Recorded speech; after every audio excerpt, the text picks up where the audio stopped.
Fala galerinha do xadrez, tudo beleza? Magnus Carlsen conseguiu empatar o match contra o Yanduda, saiu perdendo duas partidas e de repente ele ganhou as duas últimas e agora teremos tie-breaks. Como é que funciona o tie-breaks? Duas partidas de 5 minutos para cada um com 3 segundos de acréscimo, a partida é muito rapidinha, é blitz. É galera, peso pesado aqui o polonês, hein? Vamos dar uma olhada nas partidas, vamos lá.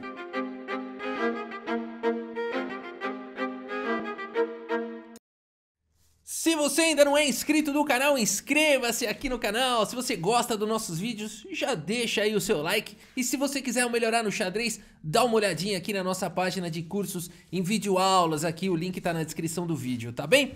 Muito bem, galera. Magnus Carlsen tem aqui as peças brancas, 5 minutos para cada um. E ele abre aqui com B3. Temos aqui cavalo em F6 pelo Yanduda, bispo B2, D5. Aqui E3 pelo Carlsen, bispo em F5. O desenvolvimento do Yanduda nas casas claras. Bispo por F6, aqui o Magnus Carlsen dá uma de Bob Fischer, vai para um plano de longuíssimo prazo aí, capturando o cavalo. Que história é essa? O poderoso bispo se vai. G por F6, pelo menos dobrou os peões, enfraqueceu um pouco a luta pelas casas centrais. Vamos ver qual que é a ideia do Carlsen, né? G3 foi jogado, E6, temos aqui bispo em G2, C6, o Yanduda joga sólido aí de negras e agora cavalo em F3, cavalo D7. Roque jogado pelo Magnus Carlsen, bispo aqui em G6, esperando para ver o que acontece, e o Carlsen já persegue o bispo com o cavalo aqui em H4. Bispo em E7 foi jogado pelo Yanduda, D4, temos aqui H5 e o Carlsen segue desenvolvendo com o cavalo aqui na casa de D2, preparando para jogar um C4 no futuro. Partida seguiu com F5 aqui pelo Yanduda, já controlando o centro, e agora cavalo de D em F3. Esse cavalo aqui tá atacado, né, várias vezes, e por isso o Magnus Carlsen traz mais uma proteção aqui pro cavalo. Roque foi jogado e agora C4 atacando no centro. A5 pelo Yanduda, bispo em H3. O que o Magnus Carlsen tá querendo aqui, hein? Já tem uma cara de golpeta, né? Golpes aqui começam a se formar. Vamos ver qual que é a ideia dele. Rei G7 foi jogado aqui pelo Yanduda, agora A3. Cavalo em F6 foi jogado, dama C2, o Magnus Carlsen vai pilhando para cima das casas claras. Notem um ataque forte aqui na casa de F5. Cavalo em E4 foi jogado agora pelo Yanduda, fazendo o bloqueio. E aqui torre de F em C1. O que o Carlsen tá planejando aí? Bispo em H7, o Yanduda preserva o bispo de casas claras. Dama B2, colocando a dama nessa poderosa diagonal de casas escuras. O Yanduda, sem nenhum medo na posição, segue aqui com B5, avançando na ala da dama. CD5, CD5 e o Carlsen segue aqui com o cavalo G2, manobrando esse cavalo para a casa de F4. Torre H8 foi jogada aqui pelo Yanduda. O que ele tá querendo? Ele já traz mais uma proteção aqui pro peão de H5, que será atacado muito em breve. E o Magnus Carlsen veio para esse fantástico lance torre C6. A princípio a gente não entende muito bem o que esse lance está fazendo. Logo mais vai ficar evidente tudo que o Carlsen tá montando aqui com bispo H3, torre C6. Vamos vendo. Torre G8 foi jogado, já trazendo uma proteção para H5, já trazendo uma proteção para F7 e principalmente para E6, galera. Aqui os dois já estão enxergando em dimensões paralelas. O Carlsen segue com o cavalo em F4 e continua existindo todo tipo de pressão nas casas claras. H4 foi jogado pelo Yanduda e aqui G4. F por G4, bispo por G4 e agora existe uma pressão muito incômoda aqui em E6. Temas de sacrifício e tudo mais, né? No momento não é possível sacrificar em E6 porque o bispo realmente está dando suporte, o bispo e o peão. Bispo D6 foi jogado de qualquer maneira pelo Yanduda, já atacando o cavalo. Cavalo em E5, Magnus Carlsen faz o bloqueio e torre vem para H6, reforçando a proteção aqui no ponto de E6. F3 atacando o cavalo aqui em G5, rei H1, exclama duas. Magnus Carlsen abre a coluna G como faziam os jogadores clássicos para poder atacar aqui na ala do rei. F6 atacando o cavalo e agora adivinhem. Adivinhem o lance aqui de Magnus Carlsen, ele segue com torre G1, não se incomodando com o ataque para cima do cavalo dele e indo para ataques na ala do rei. O Yanduda paga para ver, F por E5 e agora D por E5, o bispo está atacado, o bispo vai para a casa de E7 e lembra aquele ataque todo aqui em E6, com o cavalo em F4, o bispo nessa diagonal e a torre em C6? Pois é, deu frutos. Porque agora, bispo por E6. O cavalo está cravado. Olha que sensacional aqui a posição. Rei F8 foi jogado pelo Yanduda. Aqui, é claro, ele não pode capturar aqui, senão o cavalo por E6 dá um duplo no rei na dama, e o cavalo cravado não vai poder fazer nada, só assistir. Então rei F8 foi jogado, e aqui o Magnus Carlsen tem 33 segundos e o Ian Duda 15. Se o Magnus Carlsen tivesse mais tempo no relógio, ele iria encontrar o vencedor dama G2 aqui. Dama G2 seria o lance da vitória aqui, mas precisaria de tempo para calcular isso. Qual que é a ideia desse lance, né? Aqui, por exemplo, se as pretas jogam aqui um lance como dama B8, dama B8 seria um bom lance, né? Pressionando aqui no centro. O Magnus Carlsen poderia seguir com bispo D7, atacando a torre de H6. E depois de torre, por exemplo, por C6, bispo por C6 e torre A6 atacando o bispo, o Carlsen teria o esmagador cavalo G6 cheque, seguido aqui de cavalo por E7 e seguido com sequência de checkmate aqui na posição. É claro que existem outras linhas também, mas essa é uma das linhas para ver o potencial do ataque que existe com dama G2. Mas não é tão simples assim de achar esse lance, de fato precisaria de muita calculeira e o tempo do relógio, o tempo do Magnus Carlsen está quase caindo aqui, o relógio está fazendo tic-tac. Por isso a partida seguiu com bispo por G8, o Magnus Carlsen entrega agora a torre, a partida seguiu com torre por C6, mas agora bispo por D5, que legal essa sequência aqui do Carlsen atacando as duas torres. O Ian Duda faz o lance torre de A e C8, por algum motivo o computador considera esse lance brilhante. É um lance bem natural da posição, tirando uma das torres e protegendo a de C6. A partida seguiu com dama B1, agora o Magnus Carlsen é o seguinte, galera. O Magnus Carlsen exagerou aqui, porque aqui se ele captura em C6, bispo por C6, joga um lance como E5, rasgando aqui a diagonal da dama, as pretas estão cheias de problemas, né? Depois de um bispo F6, tudo bem, jogar um dama B1 e ameaçar entrar aqui na posição de todas as maneiras, né? As brancas continuam dando as cartas. Mas aqui o Magnus Carlsen foi otimista demais e com o tempo caindo ele segue com esse lance dama B1, que é muito bom, ameaçando uma entrada aqui com sequência de mate. No entanto, o Ian Duda encontra o único lance da posição aqui, torre C2, esse lance aqui salva a torre que estava atacada e bloqueia agora aqui a dama, né? Mas o Magnus Carlsen ainda tenta alguns truques. Ele segue com dama D1 na posição, temos aqui rei em E8, né? Porque agora começa a existir a seguinte ameaça, né? Ô Rafa, pera aí, por que ele não jogou torre por G5 aqui, né? Muitos podem estar se perguntando e depois jogar um lance como cavalo E6 aqui com cheque e depois de rei E8 capturar a dama, por exemplo. O problema é que as pretas teriam aqui torre C1 e depois de dama por C1, torre por C1, por exemplo, e o rei tá em xeque, rei G2 e as pretas têm um final melhor, né? Bispo por D8, uma torre a mais. Por isso o Magnus Carlsen não vai para esse lance, ele segue primeiro com dama aqui em D1. A partida, e continua não existindo essa ameaça, continua não existindo. Poderia ser jogada aqui torre de 8 em C3, por exemplo. Mais uma vez, nada funcionaria nessa variante aqui, porque no final das contas, as pretas sempre vão ter essa ideia de torre C1. Mas aqui, pessoal, tempo caindo, e Ian Duda tira logo o rei daí, tira o rei desses temas todos, e o Carlsen joga com dama D3. Temos dama aqui em B6, o bispo vem para casa de E4, e agora a dama ficou protegendo, né, a entrada da dama em G6, o Magnus Carlsen joga com bispo em E4, torre C1 atacando a torre do Carlsen. E é o Carlsen, não resta mais nada a não ser cheque com o dedo na cara, bispo G6, cheque, rei F8, e agora a dama em F5 com cheque, rei G7, e aqui o cavalo tá controlando. Bom, na verdade aqui é o seguinte, né? O cavalo tá controlando a casa de F7. Então não dá pra jogar um lance como dama F7, já que o cavalo toma e não tem nenhum ataque descoberto que seja vencedor aqui na posição. O Magnus Carlsen tem problemas, ele segue com cavalo D5 atacando todo mundo, mas agora é a vez do Ian Duda. E o Ian Duda segue então com torre por G1, cheque, ai, rei por G1, torre C1, cheque, ai, rei F2 e aqui dama por G6, galera. Aqui não tem mais ataque, o Carlsen ainda joga cavalo por E7. Achei fantástico o cavalo por E7. Tipo, ó, e agora? Você joga o quê, né? E aqui o Ian Duda vai pro mate aqui com cavalo H3, cheque. Enxerga tudo aqui o polonês. Rei E2, dama G2, cheque. E nessa posição o Magnus Carlsen abandona aqui a partida.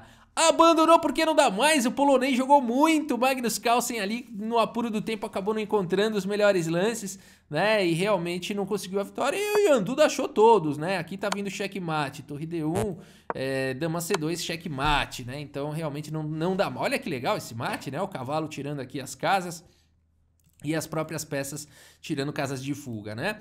Uma belíssima vitória aqui do polonês, galera, aqui realmente jogou demais, 86,1% de precisão, teve um lance brilhante aí pra cada um, né, o do Carlsen foi torre G1, foi bonito, torre G1 do Carlsen, né, deixando ali o cavalo sacrificando, E o do Ianduda foi o lance torre C8, aquele lance que a gente comentou durante a partida que era brilhante, mas na verdade era o lance mais natural ali da posição. O computador achou, classificou como brilhante, né? Tá aí, galera, um momento desafiador pro Magnus Carlsen, que no tie-breaks perdeu a primeira, agora ele vai ter que jogar de negras com a obrigação da vitória para empatar o tie-breaks e prorrogar ali para mais algumas partidas de Blitz. Vamos dar uma olhada na segunda partida do tie-breaks, vamos lá.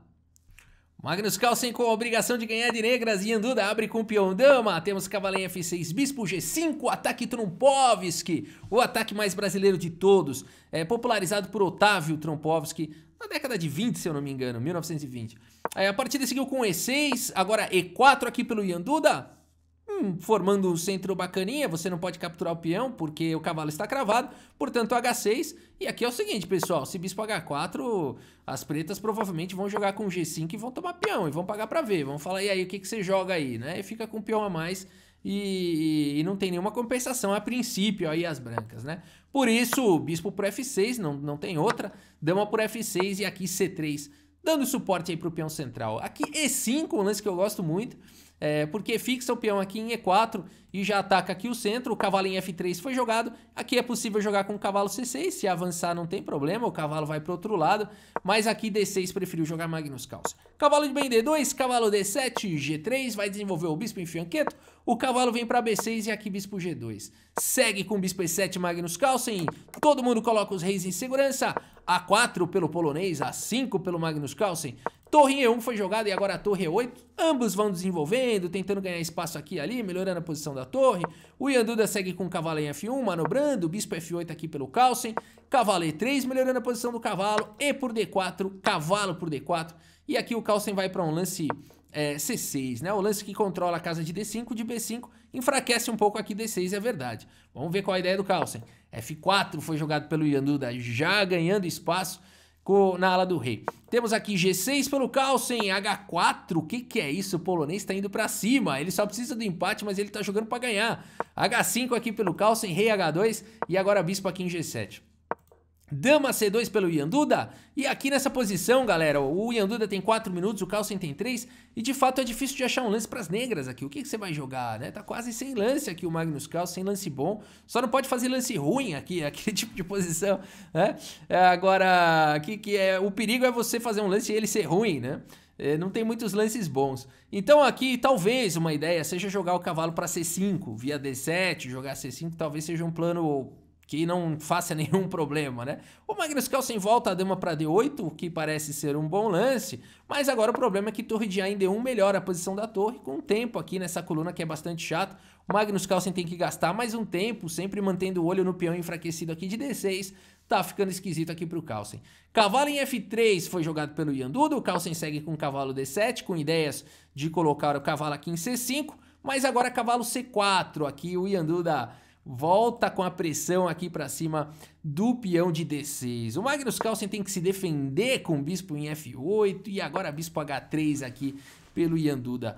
Tá difícil aqui pro Carlsen, hein? Tá difícil aqui essa posição aqui pro Magnus Carlsen. Ele segue com o cavalo C5 propondo trocas. E agora nós temos bispo por C8, torre de A por C8 e E5 aqui. Posição difícil pro Magnus Carlsen. D5 atacando o cavalo de C volta lá para casa de D2 e agora a dama passa aqui para casa de D7, de olho aqui nas casas claras. B4 pelo polonês indo para cima do Carlsen, peão toma, o cavalo atacado vem para A6 atacando o peão e agora cavalo em E4 foi jogado. Um lance que exclama tudo aqui do polonês, ele tá jogando demais para cima do Carlsen.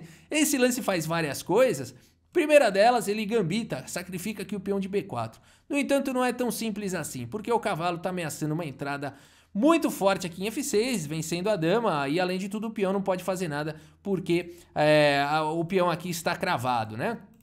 E aqui é o seguinte, pessoal, não adianta jogar cavalo por B4, eu tô atacando a dama. Não funcionaria isso, porque depois de cavalo F6, rei H8, por exemplo, aqui não precisa ser cavalo por dama ou lance, pode jogar simplesmente um lance como dama B2 e mantendo o cavalo atacado e mantendo a dama atacada, vitória na certa aqui para as brancas, né? Então o Magnus Carlsen tem que tomar cuidado aqui nesse momento e ele faz o melhor lance da posição, bispo E7, controlando aqui o salto do cavalo em F6, mantendo a ameaça para cima do peão de B4. Aqui o Ian Duda exagera no otimismo, coloca o cavalo de E aqui em G5, sacrificando o peão de B4, só que sem nenhuma ameaça direta, a não ser realmente a casa de E6 é um perigo. Mas o Magnus Carlsen, no momento, faz o lance cavalo por B4, porque esse lance vem com tempo sobre a dama. Dama B2, mas agora o cavalo está protegido e o Carlsen segue com dama aqui em G4, evitando os ataques para cima dele com F6, com E6, né? Porque E6 agora pode ser combatido com F6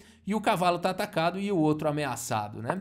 Então o Magnus Carlsen jogou fino aqui agora, contra-jogo para cima do polonês, torre F1, agora o Ian Duda se assustou com a possibilidade ali do F6, C5 foi jogado pelo Carlsen e agora ele tem peões passados e conectados, torre D2 pelo Ian Duda, dama em F5, temos aqui a torre em E2 e o Carlsen segue com D4, avançando com o peão passado. E agora o problema todo é o seguinte, a posição das negras é boa, é vencedora, né? Com esses peões passados e tudo mais, peão a mais, a posição é vencedora. No entanto, 39 segundos para o Carlsen, 17 segundos para o Ian Duda, com 3 segundos só de acréscimo por lance. Já virou baixaria, né? E6 foi jogado agora pelo Ian Duda, F6 ataca o cavalo vem para F7, rei G7 controlando a casa de H6. Dama em D2, esse lance é muito forte do Ian Duda. Esse lance é um lance maldoso, porque aqui é o seguinte, galera. O que o Ian Duda tá esperando quando ele faz esse lance dama D2? Algumas coisas. Mas a principal delas, ele quer tirar a dama daqui de alguma forma, a dama do Magnus Carlsen, avançar o peão e vir com ataques aqui fortíssimos em H6. Magnus Carlsen segue com D3 atacando a torre e depois de torre de em E1 ele faz o lance tudo que ele não poderia fazer nessa posição e era tudo que o Ian Duda queria. Essa posição é completamente vencedora para as negras, basta jogar um lance como torre A8 e aqui as brancas estão sobrecarregadas. A torre para tentar defender o peão, desprotegeria em E6, o cavalo não tem casa, acabou a partida. Claro, dá para tentar...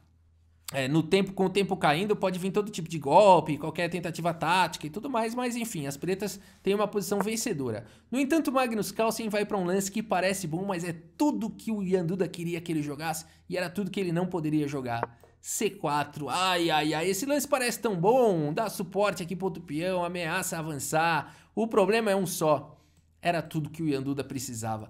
Cavalo D4 atacando a dama. E não adianta jogar a dama D5, que é o que foi jogado na partida atacando o cavalo, porque o Ian Duda vai para aquele lance dele lá. F5 foi jogado ameaçando mate em 2 aqui na posição. E agora o Magnus Carlsen tem que se defender. Contra-jogo aqui do Ian Duda, fazer o quê? Torre H8, esse lance é triste, né? Entregando qualidade para proteger em H6. O Ian Duda segue com dama F4, ele poderia ter capturado em H8, ele tá jogando para ganhar aqui. O Magnus Carlsen segue aqui com cavalo C6. E aqui cavalo B5 pelo Ian Duda, evitando trocas, com tempo caindo os dos dois. Magnus Carlsen segue com dama por F5, dama toma, peão toma, cavalo por H8, torre por H8 e torre por F5. Igualando praticamente aqui a posição, mas aqui é o seguinte, pessoal, o Magnus Carlsen, se for fazer uma contabilidade, tem uma qualidade a menos, mas tem um peão a mais. Agora, como é que segura esses peões passados e conectados? A posição aqui é muito boa para o Carlsen. Ele segue com torre D8 dando suporte para o peão passado, torre B1 foi jogada agora pelo Ian Duda, e aqui é aquele momento onde o Magnus Carlsen, se tivesse, né, pudesse calcular, poderia jogar aqui um D2, e provavelmente as pretas têm uma posição vencedora. Depois de D2, por exemplo, cavalo C3, bispo B4, tentando eliminar o defensor aqui da promoção, torre F3, por exemplo, protegendo o cavalo, bispo toma, torre toma. Essa posição ela é vencedora aqui para as negras, não é possível, né? Torre toma, torre por C4. As pretas têm uma peça a mais, tudo bem, não é um final fácil, né? Porque, enfim, tem que cuidar dos peões aí, não pode sobrar rei e cavalo contra rei, mas dá para vencer. Agora, o Carlsen aqui joga o lance rei G6 e de repente o Ian Duda protege a torre com o tempo sobre o peão. O Magnus Carlsen segue com cavalo em E5, mas agora cavalo C3 foi jogado pelo Ian Duda. E agora não dá mais pro Carlsen jogar o lance bispo B4, né? Perdeu o suporte do cavalo. D2 seguiu o Magnus Carlsen, torre por B7, exclamaduvas aqui do polonês. Ele permite a promoção do peão, sacrificar o cavalo, porque a torre vem capturar um peão com o tempo sobre o bispo do Carlsen. A coisa tá feia. Torre D3 foi jogado pelo Carlsen. Cavalo D1, C3 disparando, será que dá pra segurar isso, Magnus Carlsen? Só tem um lance bom na posição e Yanduda joga ao toque, torre C7, protegendo a casa de C2, evitando o avanço do peão que seria vencedor. E nessa posição, o Magnus Carlsen, com o peão atacado aqui 2 vezes, vai para um lance que mostra que ele é um ser humano. Magnus Carlsen joga o lance bispo B4. E aqui, pessoal, quem acha que o Magnus Carlsen tem chip na cabeça, ele pode ser um alienígena, eu também chego às vezes a pensar essas coisas. Mas aqui ele realmente mostra que ele é um ser humano, né? Bispo B4, torre por B4. Torre por B4, pendurou o bispo, Magnus Carlsen, galera. Pendurou isso. Não tie breaks aqui. E aqui ele ainda... O melhor de tudo foi o próximo lance do Carlsen. Cavalo F3, cheque com o dedo na cara, né? Porque você pendura a peça, você vai fazer o quê? Você dá um cheque, tem que ser rápido, né? Pro adversário tomar um susto, falar, caramba, eu não vi essa.